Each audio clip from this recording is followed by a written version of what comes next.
Alright there folks, what's going on? Welcome back to the channel. Welcome back to the Australian Open. Good to see you. We are into round 3 now. Going to be going through the first lot of games, touching on every one.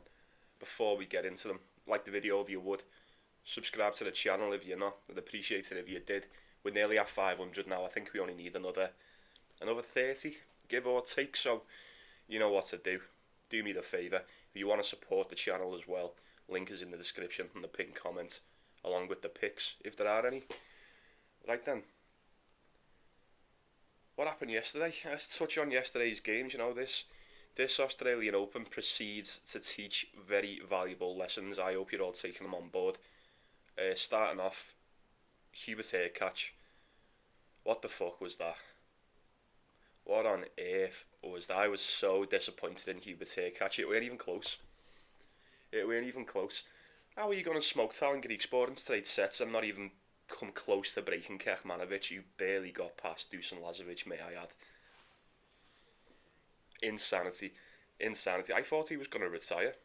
I thought after that second set he was just going to shake his hand, but no. You know, even if he'd have made it a little bit close, I wouldn't have minded.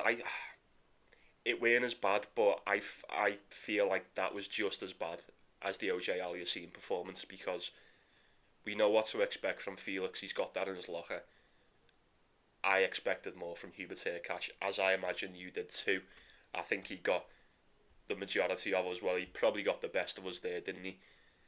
Joao Fonseca, hype train derailed. Maybe Sonego just fisted him, didn't he? I watched that game. I was still up watching that game. Sonego too much. Great shit from him. Daniel Medvedev as well.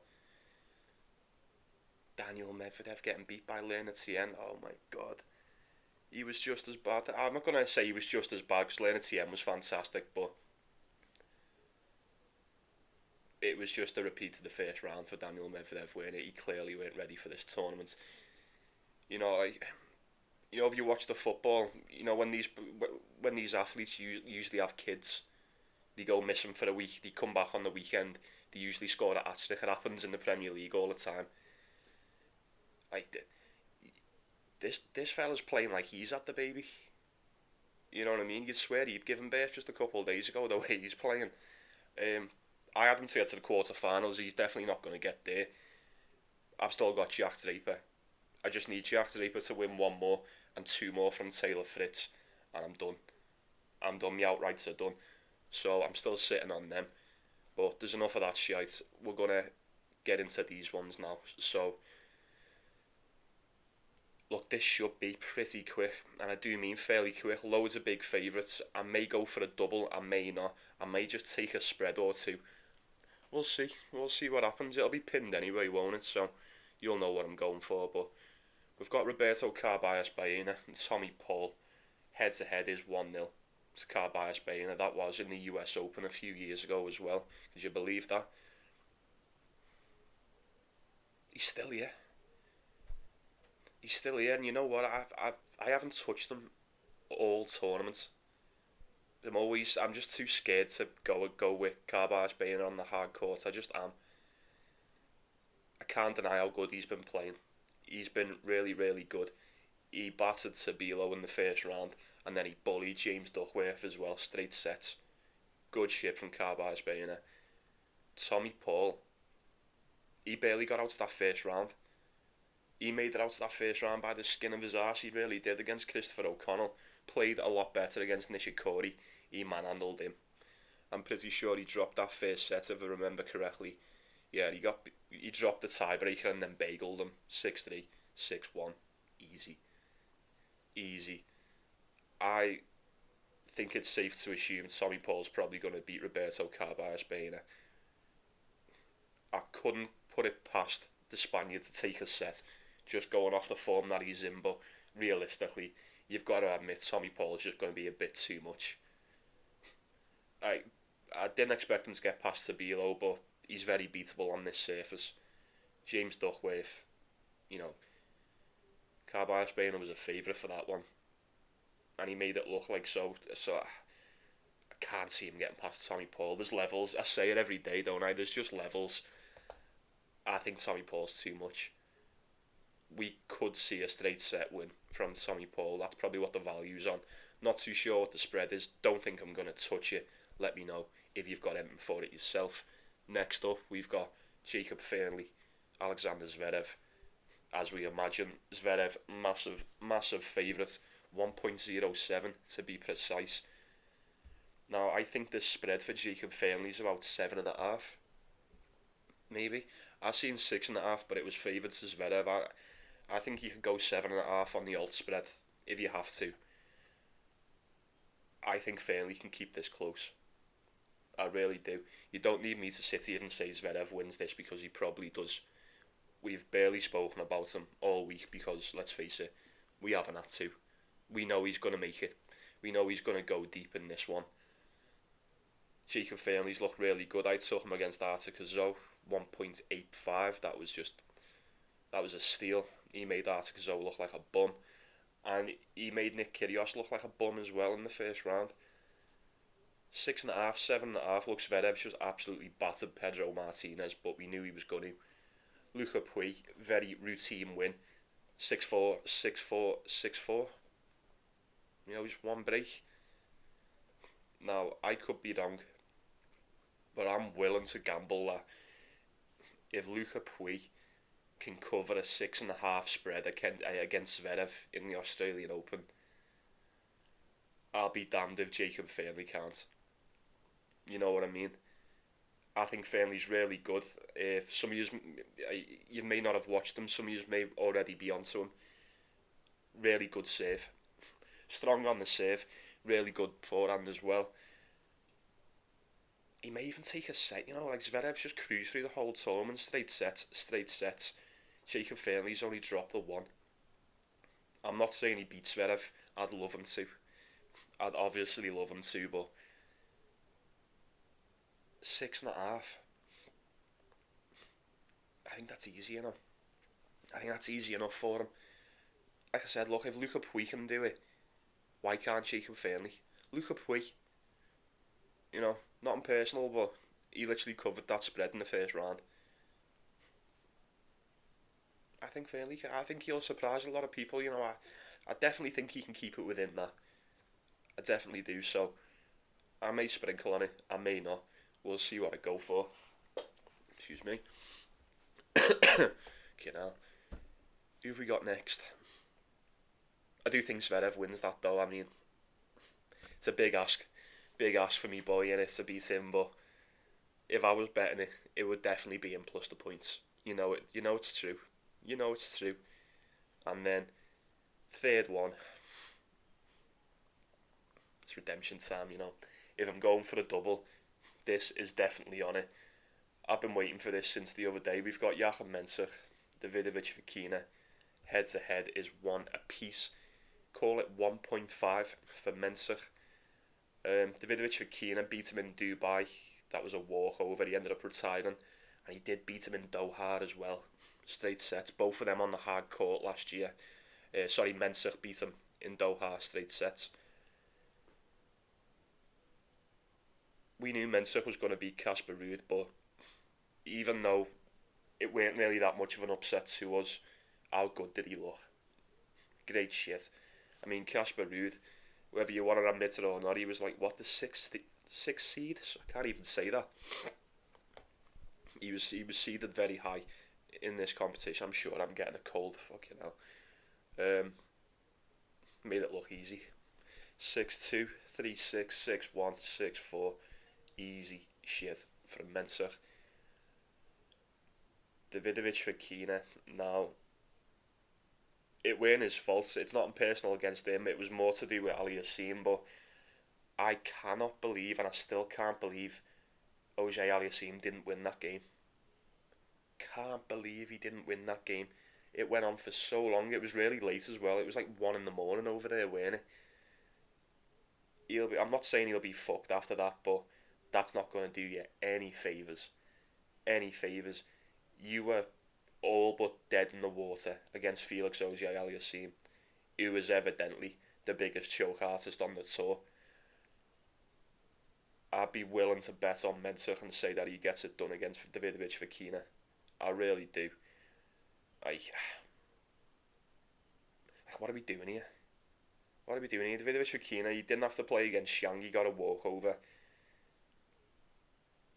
If that was anyone other than Felix Auger-Aliassime in that spot 2 sets up, there's no way he's winning that game. There's no way he's winning that game, especially if it was Joachim Mensah. You know he's not. You know he's not. He didn't play that good. He didn't play that good. Felix didn't play that good, but he was just a lot better than him until he weren't. I'd be willing to say Mensah gets this one done. 1.5 on the decimal, it's the ideal parlay piece. Maybe they're just begging us to take it.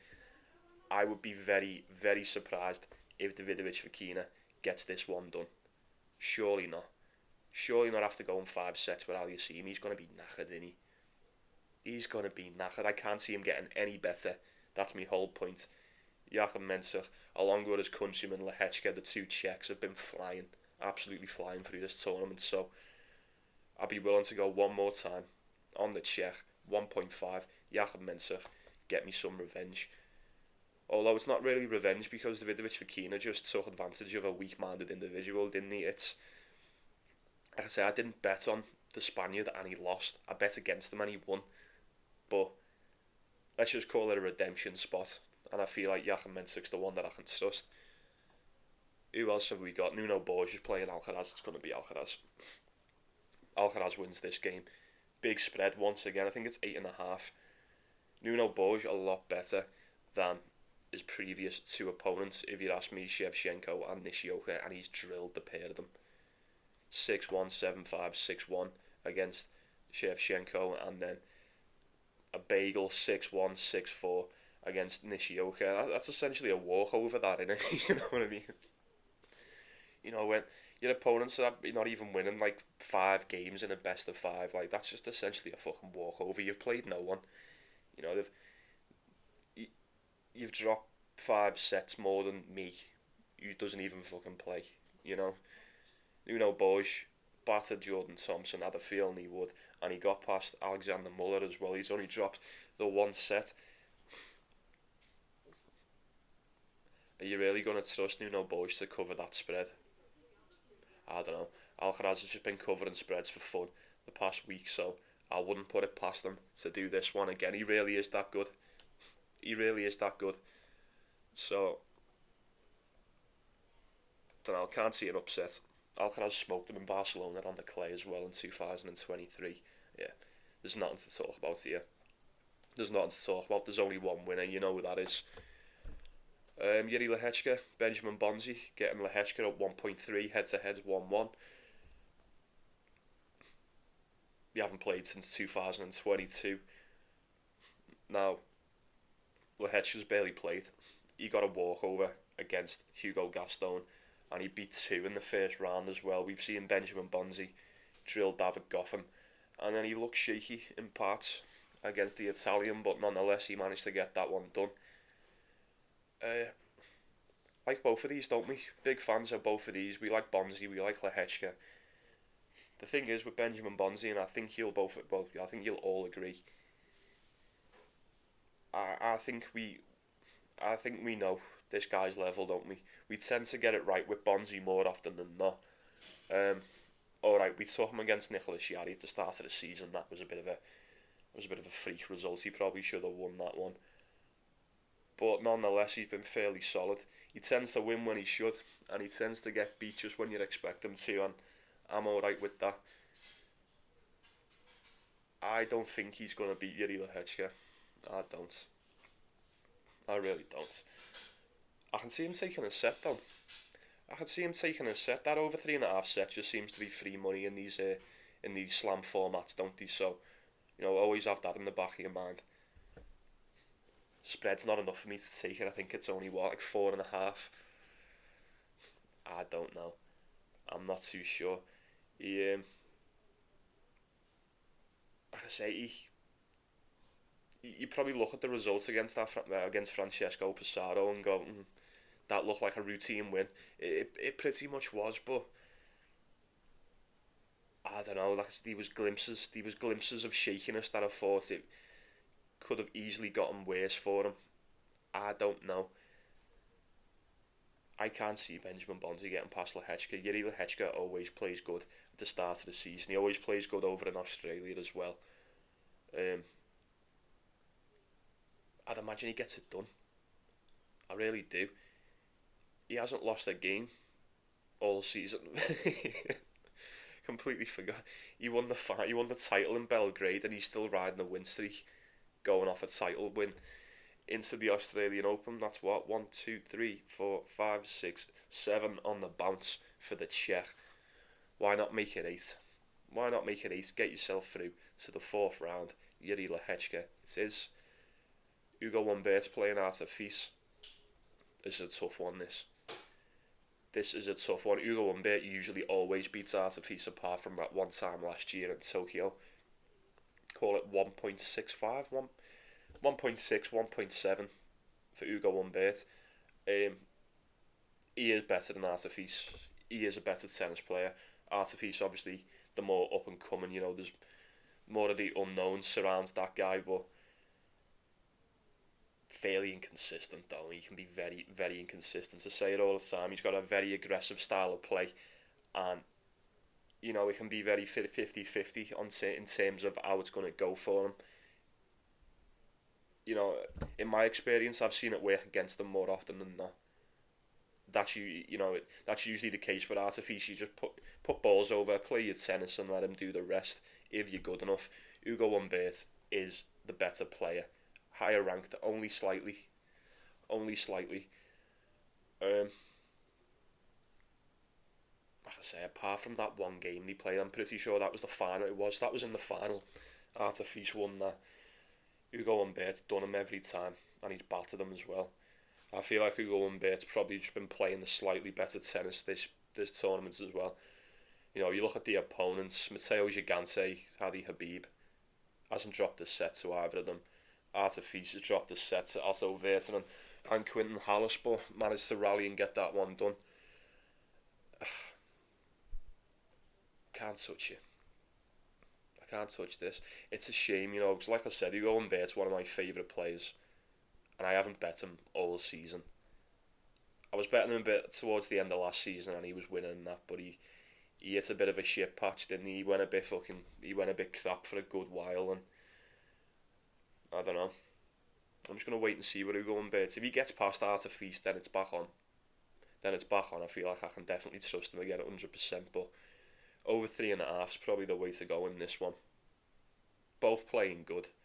I think Hugo Humbert's just got more than enough to edge this one out. If I was picking a side, I'd probably look towards that over 3.5 sets. And then we've got two more. We've got Djokovic, Thomas Mahac.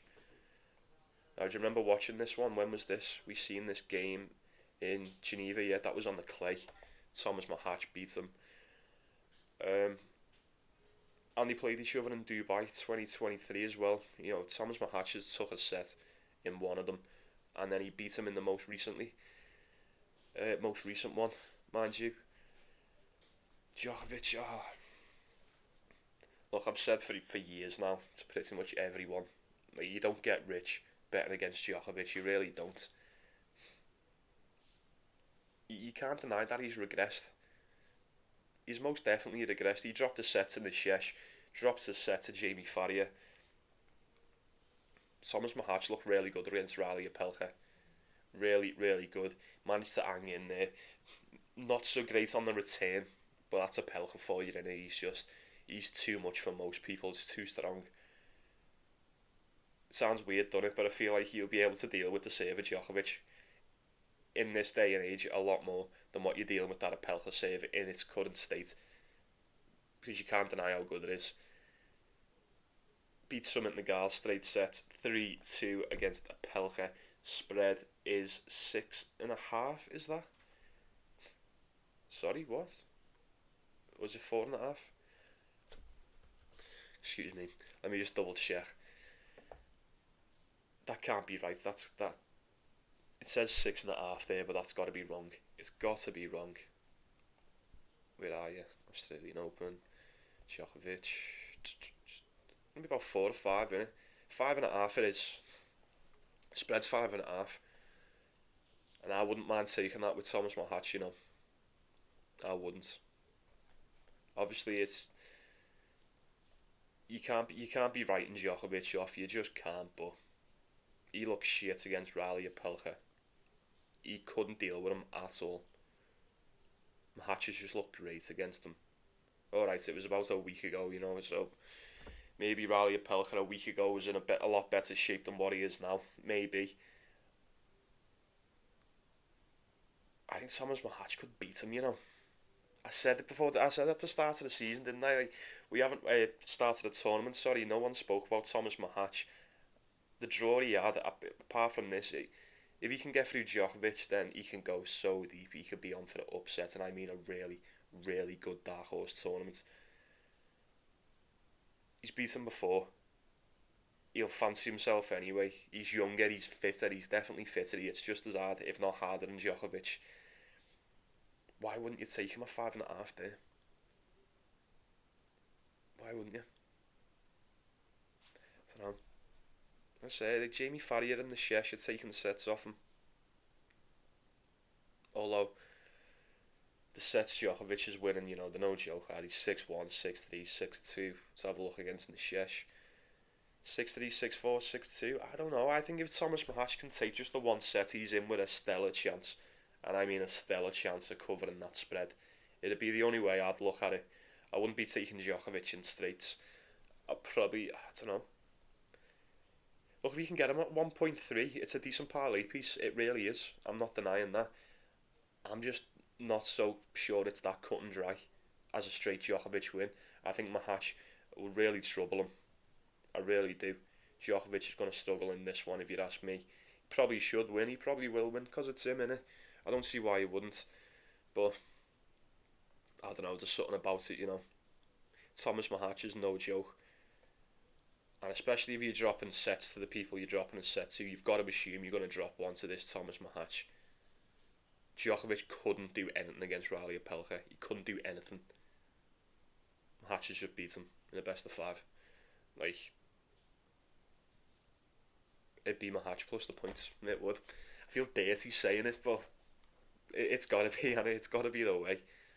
And then wrapping us up, we've got. This is the one for me, this is the one for me. I just need this one. And my first outright done. Since Medvedev fucked me over, can't even get through to the third round. I'm going to bank on Jack Draper getting it done against Vukic. Getting to the fourth round. Get me that sweet, sweet dough. Just about got past Navone, but he did. Everyone thought he was dead against Kokkinakis, but he weren't. The level is shown. The level truly has shown. Even if he's not 100%, he can still beat these.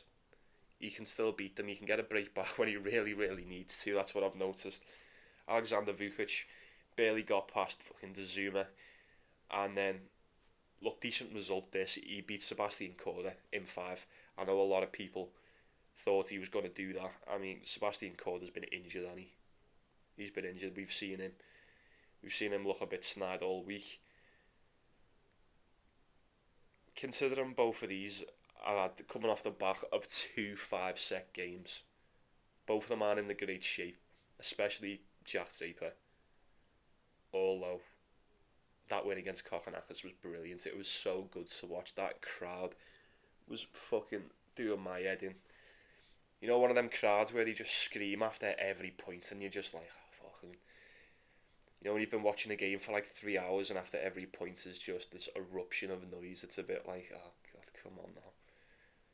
Come on, you know what I mean? Every point must be annoying to play against. It really must be. It must be great as a home player.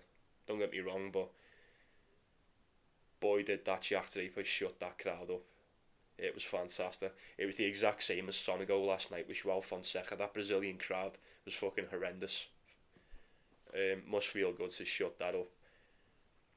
I think Draper's going to do it again. He's going to have to deal with it again against Vukic, because he's an Aussie as well. He's nowhere near as good as him now. I'm not having it. I'm not having that win. Barely scraped it against the injured Korda. Barely won against the Bosnian. Considering both of these aren't in the best shape, I feel like we're going to get a pair of languished souls out here now, aren't we? I'd still be willing to roll a dice with Jack Draper and say he's still 10 times better than Alexander Vukic, even in the current state that he's in. He's gonna win him. He's gonna beat him. He has to beat him, Jack. You've got to do this. You've got to get through to the fourth round. You've got to cash for me, mate. You've just got to do this.